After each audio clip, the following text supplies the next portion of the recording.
Only 1 in 100 people get the answer correct. Why? Because people solve it like this: 2 times 5 as 10 and 10 divided by 10 as 1 and 1 minus 1 as 0, which is a wrong answer. Yes, you heard it right. When in an expression like this, you have given multiple operation like division, multiplication, subtraction, then you have to follow PEMDAS or BODMAS rule.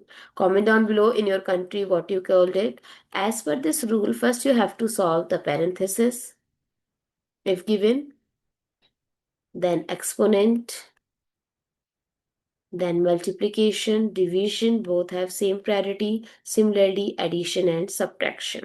So first we solve the division. So it's 10 divided by 2 multiply 5 minus 1. 10 divided by 2 is 5 and 5 times 5 minus 1. So first we have to solve the multiplication part. So 5 times 5 is 25 minus 1, which is 24. So what is the correct answer? 24, not 0. I hope it's clear and you find it useful. So don't forget to share your feedback through like, share, comment, and subscribe to my channel. Thanks for watching. See you in the next video.